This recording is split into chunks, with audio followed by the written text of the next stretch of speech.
Welcome students in the class of chemistry of standard 9th। हम लोग इस समय केमिस्ट्री क्लास में हैं। स्टैंडर्ड 9th के लिए chemistry chapter 1 matter in our surroundings में इंक्लूडिंग एक टर्म है latent heat, and today we will discuss about the latent heat. That means the latent heat is the topic of today's class. Right now here mention the topic latent heat. In fact, this is a newly term introduced in class 9। इसके पहले हम लोगों ने heat के बारे में पढ़ रखा है, हीट के बारे में जानते हैं, बट यहाँ हीट के साथ एक टर्म अटैच है लैटेंट। एक्चुअली लैटेंट का सेंस क्या है? What does the latent mean? Latent means hidden heat. Hidden यानी छुपा हुआ। किस तरह का हीट? हिडन हीट है। तो जनरली हीट शो करने के लिए जब कहीं भी सब्सटेंसेस को, सिस्टम को हीट प्रोवाइड की जाती है, तो एक्चुअली वहां पे हीट एब्जॉर्ब हो रहा है, या हीट का जो एक्शन है that can be shown by measuring the temperature, and for this we use thermometer.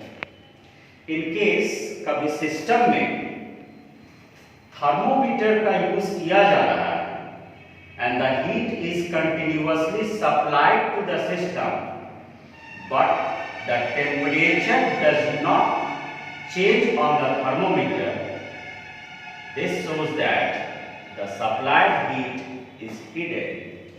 अगर हमने सिस्टम में थर्मोमीटर यूज कर रखा है, हीट कंटिन्यूअसली सप्लाई कर रहे हैं, बावजूद इसके टेम्परेचर रेज नहीं कर रहा है थर्मोमीटर पे, इसका मतलब ये है कि जो भी हीट सप्लाई किया जा रहा है that is the hidden heat, and that hidden heat is said to be latent heat. According to definition अगर हम जाते हैं तो लैटेंट हीट के लिए कहा जा सकता है the heat energy that is required to change the state of a substance without rise in temperature।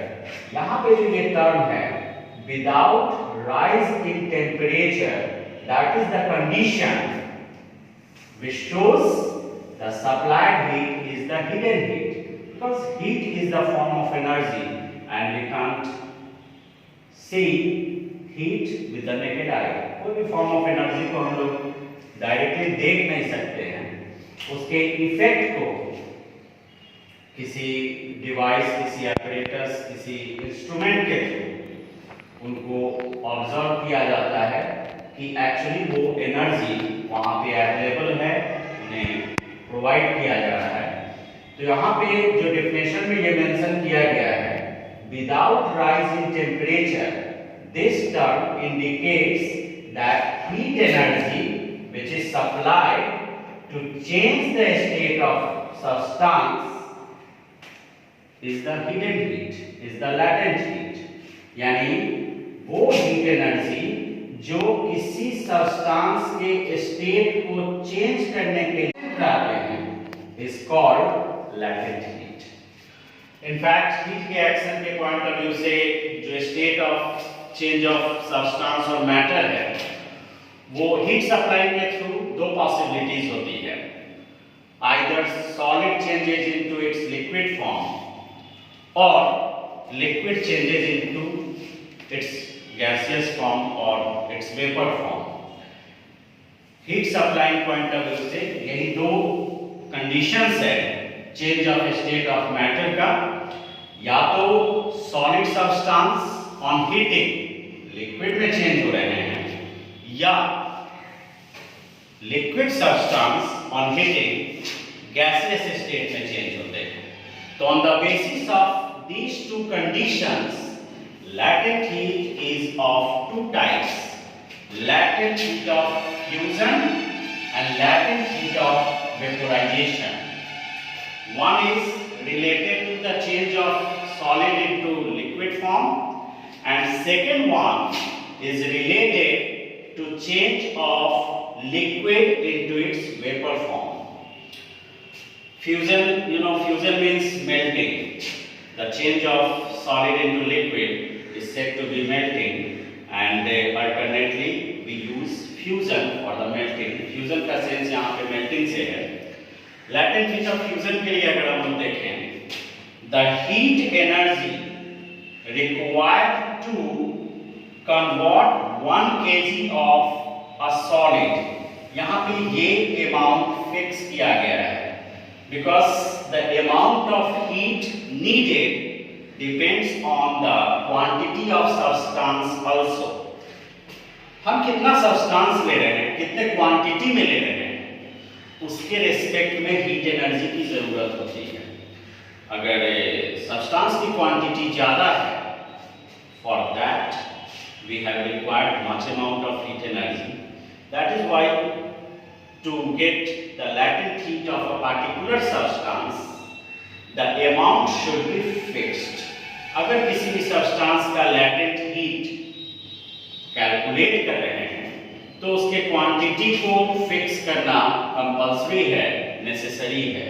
इसलिए यहाँ पे हम लोग अगर latent heat of fusion किसी भी सॉलिड सब्सटेंसेस के लिए कंसीडर करते हैं, तो सॉलिड सब्सटेंस के अमाउंट को फिक्स किया जाता है, and that is 1 kg.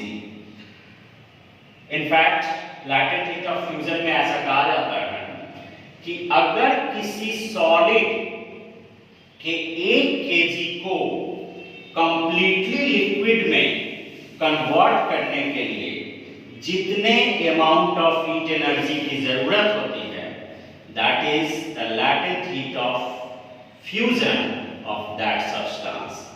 But इसमें कंडीशन को भी कांस्टेंट करने की जरूरत होती है, because that condition may very the melting point of the substance, that is atmospheric pressure. Pressure का इंपैक्ट मेल्टिंग पॉइंट पे या चेंज ऑफ फिजिकल स्टेट पर होता है. एटमॉस्फेरिक प्रेशर वैरी करेंगे तो उस कंडीशन में किसी भी सब्सटेंस का मेल्टिंग पॉइंट और बॉइलिंग पॉइंट वैरी कर सकता है. इसलिए ऐसा कहा जाता है कि यहाँ पे एटमॉस्फेरिक प्रेशर को फिक्स करना है या कोई पार्टिकुलर एटमॉस्फेरिक प्रेशर कंसीडर करते हुए किसी सॉलिड के 1 kg को कंप्लीटली लिक्विड में कन्वर्ट करने के लिए जितने हीट एनर्जी का रिक्वायरमेंट है, जितने हीट एनर्जी की जरूरत है, that is called the latent heat of fusion. इसको और क्लियरली समझा जा सकता है by using this example. Latent heat of fusion of ice. You know, ice is a solid state of water, is 3.34 into 10 to the power 5 joule per kg. You know, SI unit of latent heat is joule per kg, because 1 kg substances के point of view से latent heat decide होता है. So and heat energy के लिए SI unit joule है. So the SI unit of latent heat is joule per kg. यहाँ पे एक डाटा देख रहे हैं कि आइस का latent heat of fusion 3.34 into 10 to the power 5 joule पर केजी है. What does it mean? क्या मतलब है इसका? इसका मतलब ये हुआ कि 1 kg आइस को कंप्लीटली वाटर में चेंज करने के लिए we have required 3.34 into 10 to the power 5 joule heat. 1 kg ice को लिक्विड वाटर में कंप्लीटली कन्वर्ट करने के लिए 3.34 into 10 to the power 5 joule heat energy की जरूरत होती है. So the latent heat of fusion of ice is 3.34 into 10 to the power 5 joule per kg. Second one is latent heat of vaporization. Fusion means melting, which indicates the conversion of solid into liquid. Vaporization is the process in which a liquid changes into its gaseous form or a vapor form. So this is the second condition, to convert the liquid into its gaseous form. यहाँ पे latent heat of vaporization के point of view से just definition fusion की तरह है, सिर्फ physical state vary कर रहा है। यहाँ पे ऐसा है, the heat energy required to convert amount of substance को यहाँ पे फिक्स किया गया है, that is 1 kg of a liquid. यहाँ पे जो भी सब्सटेंस ले रहे हैं ऑलरेडी वो लिक्विड स्टेट में है और उसके 1 kg को लिया जा रहा है to convert 1 kg of a liquid into its vapour form at atmospheric pressure. एक सर्टेन एटमॉस्फेरिक प्रेशर पर 1 kg लिक्विड को कंप्लीटली उसके वेपर फॉर्म में चेंज करने के लिए जितने अमाउंट ऑफ हीट एनर्जी की जरूरत है, that is called latent heat of vaporisation. Example के पॉइंट ऑफ व्यू से वाटर के लिए एग्जांपल लिया गया है, latent heat of vaporisation of water is 22.6 into 10 to the power 5 joule per kg. Latent heat of vaporization of water is 22.6 into 10 to the power 5 joule per kg.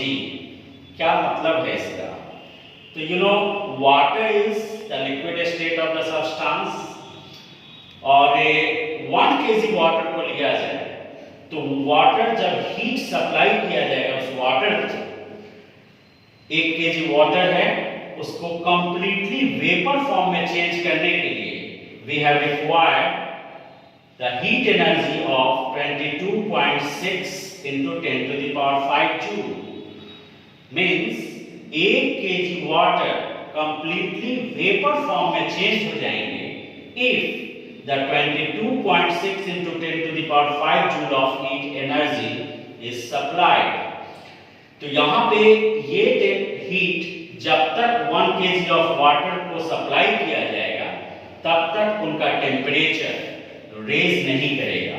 इन दोनों case में जो ये amount of heat supply करके state of matter, state of substance को change कर रहे हैं, during in both of the conditions the temperature will not change on the thermometer.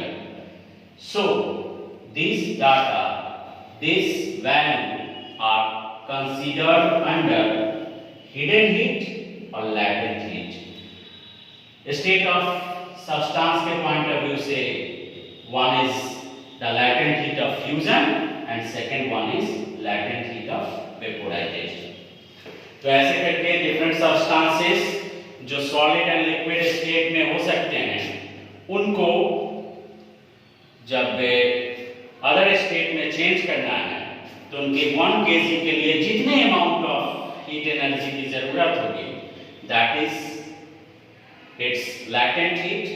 In case of solid to liquid, latent heat of fusion will be, in case of liquid to gas, latent heat of vaporization will be. This is the latent heat, I think so. Latent heat के यहाँ पे sales को अगर completely हम लोग understood कर पा रहे हैं तो बहुत इजी है इनको क्लैरिफाई करना कि what will happen under the specialized process of latent heat of fusion and latent heat of vaporization. That's all.